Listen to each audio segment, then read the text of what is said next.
Grade 5 unit number 1 exercise number 3। इसमें हम लोगों ने क्वेश्चन नंबर 1 में कहा था multiply the following numbers by 10, 100 और 1000, और नेक्स्ट पार्ट में हम लोगों ने किया था divide the following numbers by 10, 100 और 1000, और उसके बाद मल्टीप्लाई द फॉलोइंग नंबर्स, और हम लोगों ने इन क्वेश्चंस को मल्टीप्लाई किया था। अब नेक्स्ट पार्ट में जो इन्होंने क्वेश्चन दिया हुआ है वो है question number 4, divide the following numbers. आज हम लोग क्वेश्चन नंबर 4 करेंगे, डिवाइड द फॉलोइंग नंबर्स। ये जो नंबर्स दिए हुए हैं इनको डिवाइड करना है हम लोगों ने। इसका पहला पार्ट है डिवाइड द फॉलोइंग नंबर्स में। यहाँ पे जो डिजिट उसने दिए हुए हैं 13,440 ये लिख लेंगे। उसके बाद इसको करने लगे हैं हम लोग 15 पे डिवाइड।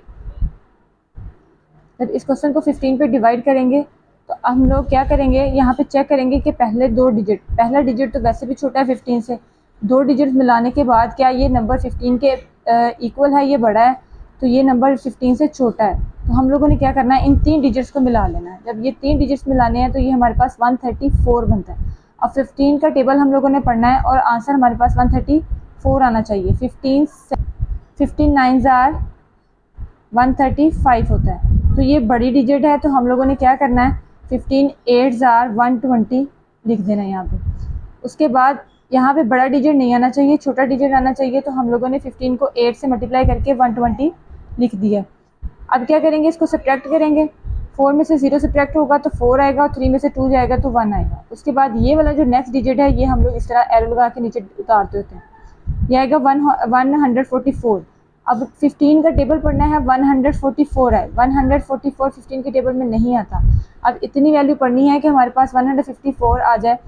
तो 154 जो है ये नहीं आता, 9 आर 135 आता है। हम लोग वो छोटे डिजिट लिखेंगे, क्योंकि बड़ा डिजिट अगर हम लोग 10 से मल्टीप्लाई करते हैं 15 को 10 से तो ये 150 आ जाता है। तो 150 से बड़ा है और 135 से छोटा है, तो हम लोग छोटा डिजिट लिखेंगे। यहाँ पे हम 9 आर 135। अब क्या करेंगे, यहाँ से इधर डिवाइड करें, यहाँ से हम लोग एक टर्म कैरी लेंगे, तो ये बन जाना है 14। 14 में से 5 जाते हैं तो फिर यहाँ पे रह जाता है 9, और पीछे रह जाएगा 3, और वो 3 में से 3 जाएंगे तो 0, वो हम लोग नहीं लिख रहे। उसके बाद ये जो 0 बचा है ये यहाँ पे हम लोगों ने नीचे लेके आना है इसको।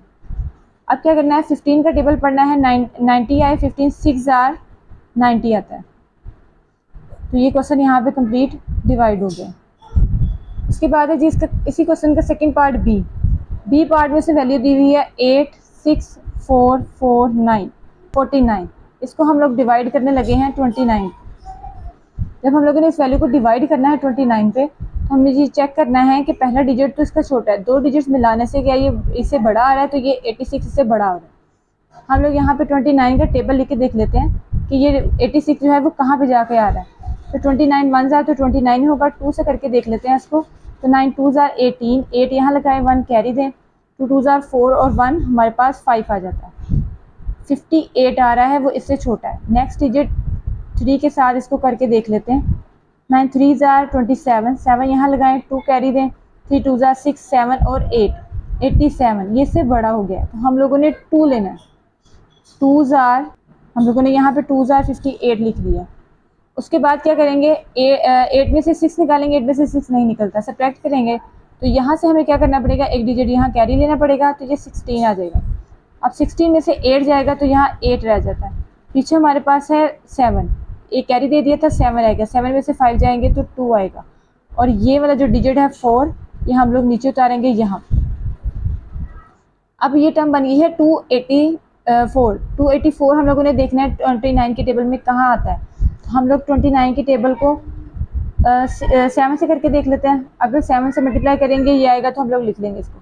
अब 9 7 आता है 63, 3 यहाँ लगाएंगे, 6 कैरी देंगे, 7 2 जार 14, 14 में 6 ऐड करते हैं तो हमारे पास ये क्या आ जाता है, ऐड करते हैं तो ये 20 आता है। तो 29 को 7 से मल्टीप्लाई किया तो 203 आया। अब नेक्स्ट हम लोग इसको 8 से मल्टीप्लाई करके चेक कर लेते हैं क्या डिजिट आता है। तो 9 8 जार 72, यहाँ पे 2 लगाएं, 7 कैरी दें, 8 2 जार 16, 16 में जब 7 ऐड होता है तो ये आपके पास यहाँ पे 6 और 7 आ जाता है 13, 1 कैरी 23, 232, ये इससे अभी भी छोटा है। इसके बाद हम लोग 700, उसके बाद 29 को फिर हम लोग 9 से मल्टीप्लाई करके चेक कर लेते हैं।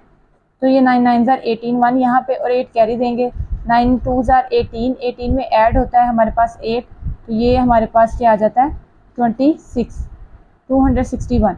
और अगर 90 को 10 से मल्टीप्लाई करते हैं तो ये 290 आ जाता है। 291 90 जो है वो बड़ी टर्म है, तो हम लोग इसको 9 के साथ ही करेंगे। तो 9 के साथ हम लोग इसको जब मल्टीप्लाई कर रहे हैं तो ये 261 आ रहा है। 261 को जब हम लोगों ने डिवाइड किया है तो अब इसको सब्ट्रैक्ट करेंगे, यहाँ 4 में से 1 निकालेंगे 3, यहाँ पे 8 रह गए, 8 में से 6 जाते हैं तो 2। अब क्या करना है, 23 से छोटा डिजिट है 29 से, इस 4 को हम लोग नीचे लेके आएंगे इसकी तरफ। अब क्या करना है, 234 को मल्टीप्लाई करके देखना है किस टर्म के साथ 234 आता है 29 को। अब 29 अगर 8 साल मल्टीप्लाई करते हैं तो 232 आता है। हम लोग यहाँ पे लिखेंगे 8 ज़ार 232।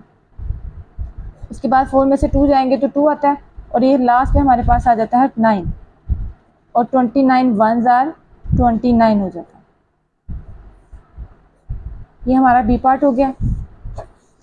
नेक्स्ट है इस क्वेश्चन का सी पार्ट। इस सी पार्ट में दिया हुआ है 32,536। यहाँ पे हम लोग इसके डिजिट्स लिखेंगे 32,536। इसको हम लोग डिवाइड करने लगे हैं 56 पे। जब इसको 56 पे डिवाइड करेंगे तो 32 छोटा डिजिट है, हमें मल्टीप्लाई करके चेक करना पड़ेगा कि ये 3 डिजिट जो है मिलकर आपस में 56 के टेबल में कहाँ आते हैं। 56 का टेबल हम लोग यहाँ पे अगर 4 के साथ करके देख लेते हैं तो ये 6 4 ज़ार 24, 6 4 ज़ार 24, 4 यहाँ 2 कैरी, 5 4 ज़ार 20 और 2 22, ये आया है 224। ये छोटा डिजिट है, हम लोग इसको 5 से करके देख लेते हैं। 5 6 ज़ार 30, 0 3 कैरी दे दें, 5 5 ज़ार 25, 25 में 3 ऐड करेंगे 28, अभी भी छोटा है। 56 को हम लोग 6 से मल्टीप्लाई करके देख लेते हैं। 6 6 ज़ार 36, 6 यहाँ लगाएं, 3 कैरी दें, उसके बाद आ जाता है 5 6 ज़ार 30, 30 में 3 ऐड करते हैं तो ये 330, तो ये आएगा 336। ये बड़ा डिजिट है तो हम लोग इसको 5 से मल्टीप्लाई करके यहाँ पे लिखेंगे 280।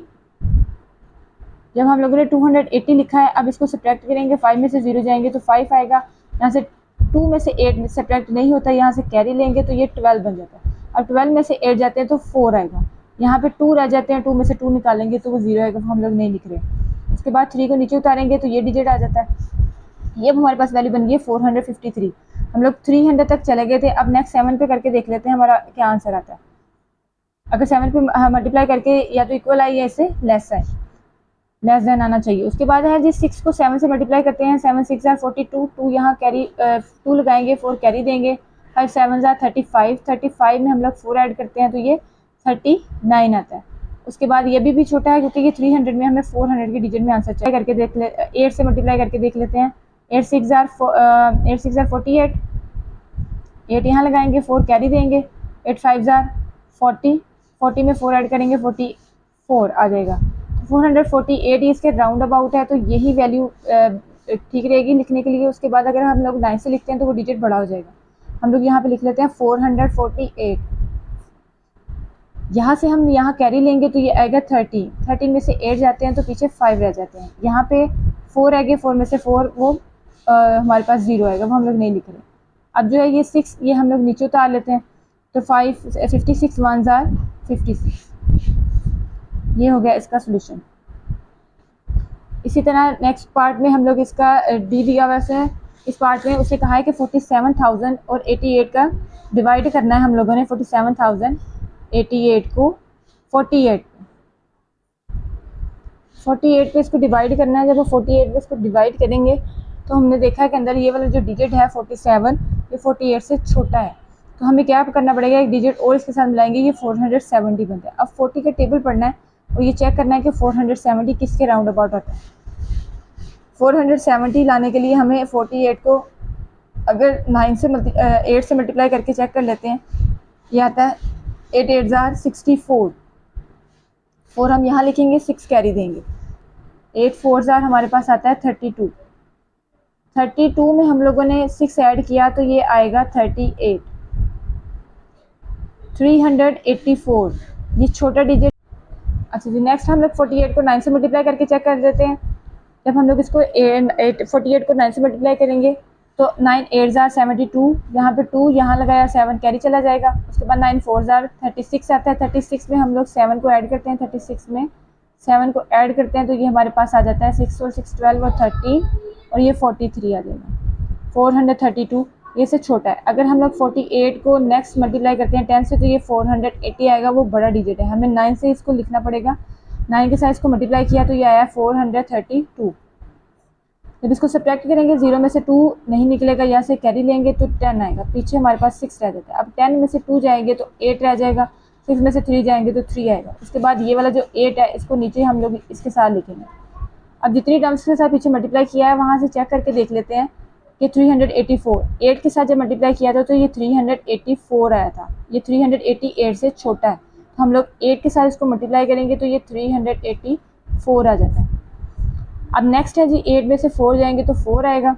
अब ये जो 8 लास्ट पे बचा था वो हम लोगों ने नीचे तो आ लिया, तो ये आ गया 48 1 ज़ार 48, ये इसका सोल्यूशन। नेक्स्ट है जी इस क्वेश्चन का ई पार्ट। इस क्वेश्चन के ई पार्ट में उसने दी हुई है 56,780 वैल्यू को 20 पे डिवाइड करने के लिए। तो हम लोग जब इसको डिवाइड करेंगे, हम यहाँ पे लिखा है 56,780 और इसको डिवाइड करने लगे हैं 20 पे। जब इसको 20 पे डिवाइड करेंगे तो दो डिजिट्स को देखा हम लोगों ने, तो ये 56 जो है ये बड़ा है 20 से, तो हम लोगों ने 20 का टेबल पढ़ना है। 21 ज़ार 20 और 22 ज़ार 40। 3 ज़ार करते हैं तो वो 60 में चला जाता है, तो 60 बड़ा डिजिट है, तो हम लोग इसको 2 से ही करेंगे और 40 लगाएंगे यहाँ। अब 6 में से 0 जाएंगे 6 आएगा और 5 में से 4 जाएंगे तो 1 आएगा। अब 7 जो है ये नीचे उतर आएगा इसके साथ। अब 20 का टेबल पढ़ना है 160 है, यानी 167 आए या फिर इससे छोटा डिजिट आए। तो जब हम लोग इसको मल्टीप्लाई करते हैं 8 ज़ार 28 ज़ार आता है 160, ये छोटा डिजिट है। और इसको जब हम लोग 9 से मल्टीप्लाई करते हैं तो ये आ जाता है 80 180, ये बड़ा डिजिट है। तो हम लोग इसको 8 से मल्टीप्लाई करेंगे तो ये 160 आ जाता है। अब नेक्स्ट में हम लोगों ने 7 में से जब 0 निकाला तो यहाँ पे क्या आ गया 7, और ये जो 8 है ये नीचे आ जाएगा 78 बन जाएगा। अब 20 का टेबल पढ़ना है, तो 78 है, ये इससे लेस देन है, तो 21 ज़ार 20 आता है, उसके बाद 40 आता है, फिर 3 ज़ार 60 आता है और 4 ज़ार हमारे पास आएगा 80। 1 ज़ार 20, 2 ज़ार 40, 3 ज़ार 60 और 4 ज़ार 80। 80 बड़ा डिजिट है, तो हम लोग इसको 3 के साथ लिखेंगे, 3 ज़ार 60। नेक्स्ट 8 में से 0 जाएगा तो यहाँ पे 8 आता है और 7 में से 6 निकालते हैं तो यहाँ पे हमारे पास 1 रह जाता है और ये आएगा 0 और 180 आता है 9 ज़ार 29 ज़ार 180, ये इसका सोल्यूशन निकला। नेक्स्ट है जी क्वेश्चन नंबर 4 का एफ पार्ट, जिसमें उसने कहा है कि 26,166 को डिवाइड करना है 98 पे। तो हम लोग यहाँ पे इसको डिवाइड करने लगे हैं 26,166 और डिवाइड होगा 98 पे। जब हम इसको 98 पे डिवाइड करेंगे तो 26 जो है ये छोटा डिजिट है, एक डिजिट नेक्स्ट मजीद इसके साथ मिलाएंगे तो ये 261 आता है। अब 98 को 2 से मल्टीप्लाई करके चेक कर लेते हैं क्या ये 261 से छोटा आता है। अगर छोटा आता है तो वो लिखेंगे या इसके इक्वल आना चाहिए। 8 2 ज़ार 16, 6 और 1 कैरी दे दिया है, और 9 2 ज़ार 18 और 196 आया, ये इससे लेस देन है।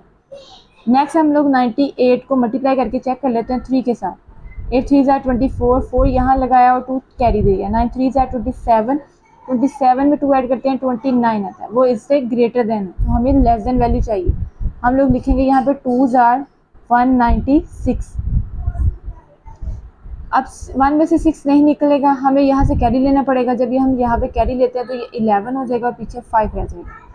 अब 11 में से जब 6 निकालते हैं पीछे 5 रह जाता है और 5 में से 9 नहीं निकलेंगे, हमें यहाँ से कैरी लेना पड़ेगा और ये बनता है 15। 15 में से अब 9 निकालते हैं तो ये 6 आता है, 65। ये छोटा है 95 से। अब हमें क्या करना है, ये 6 को नीचे लेके आना है। अब हमारे पास ये वैल्यू बन गई है 656। अब ये जो वैल्यू, इसको हम लोगों ने मल्टीप्लाई करके चेक कर लेना है। 98 को 3 के साथ किया था, अब अगर 6 के साथ करके चेक कर लेते हैं। 8 6 ज़ार आता है हमारे पास 48। 48 का हम 8 यहाँ लगाएंगे और 4 यहाँ पे यूज़ करेंगे। नेक्स्ट हमारे पास 9 6 ज़ार आता है 54, 54 और 4, 54 और 4 हमारे पास आता है 58। 58 में हम लोग इसको इस तरह से लिखते हैं 58, और ये आ गया 6 के साथ मल्टीप्लाई करके। आगे हम लोग इसको 7 से करके चेक कर लेते हैं क्या ये इसके इक्वल आता है या लेस देन आता है। 8 7 जार आता है 56, 6 यहाँ लगाएंगे, 5 कैरी देंगे, 9 7 जार 63, 63 में 5 ऐड किए जाते हैं तो ये 68 आता है। ये हमारे पास ग्रेटर देन वैल्यू आ गई। हमें क्या करना पड़ेगा, 6 के साथ इसको सॉल्व करना है, तो हम लिखेंगे 6 जार 588। अब 6 में से 8 नहीं निकलता, हमें यहाँ से कैरी लेना पड़ेगा, यहाँ कैरी लेंगे तो ये 16, पीछे 4 रह गया, 4 उसके बाद 16 में से 8 जाएंगे तो यहाँ 8 आ जाता है। 4 में से 8 नहीं निकलता, हमें यहाँ से कैरी लेना पड़ेगा और ये होगा 14, 14 में से 8 जाते हैं तो ये हमारे पास 6 आ जाता है। लास्ट में डिजिट है 6, वो 6 हम लोगों ने नीचे उतारा। हम लोगों ने चेक किया था कि अभी 98 को जब 7 के साथ मल्टीप्लाई किया था तो यह था 686, तो हम लोग यहाँ पे डायरेक्ट लिख देंगे 7 जार 98, 7 जार 686। इसके बाद है जी क्वेश्चन नंबर 4 का जी पार्ट। इसमें उससे 73,810, इसको हमने डिवाइड करना है 11 पे। हम लोग इसको 73,810 को डिवाइड करेंगे 11 पे, हमें ये चेक करना है क्या ये वाला डिजिट जो है ये इससे ग्रेटर है, और इसको फिर मल्टीप्लाई करेंगे, उसको चेक करेंगे कि इसके करीब कितना वैल्यू आती है, या तो फिर इक्वल आए या फिर इससे लेसर आए। तो हम लोग इसको अगर 6 के साथ मल्टीप्लाई करते हैं 11 को तो 11 6 जार 66 आता है, क्योंकि 7 जार वो 77 इससे बड़ा हो जाएगा। फिर हम लोग इसको क्या करेंगे, नीचे लिखेंगे। अब सेलेक्ट करेंगे तो यहाँ से हमें एक डिजिट कैरी लेना पड़ेगा और ये आएगा 13। 13 में से 6 निकालते हैं तो ये हमारे पास आ जाता है 13 में से 6 निकालेंगे तो ये 7 आएगा। उसके बाद यहाँ पे हमारे पास 6 रह जाता है, 6 में से 6 निकालते हैं तो 0 आता है। अब 8 को लेके आएंगे नीचे तो ये हमारे पास 78 आता है, तो ये 7 जार हमारे पास आएगा 77। उसके बाद 8 में से 7 जाएंगे 1 आएगा, ये वाला 1 हम लोग नीचे लेके आएंगे तो ये 11 1 जार 11 आ जाएगा। अब क्या रह गया, जस्ट 0 रह गया, तो हम लोगों ने क्या करना है 11 0 जार 0 लगा के इसको 0 कर देना। ठीक हो गया, ये था इसका जी पार्ट। आगे जी इसी क्वेश्चन का एच पार्ट, जिसमें से कहा हुआ है 64,454, इसको डिवाइड करना है हम लोगों ने 32 पे। जब हम इसको 32 पे डिवाइड करेंगे तो हमें यही चेक करना है कि क्या ये वाला डिजिट जो है वो इसके इक्वल है या फिर इससे ग्रेटर है।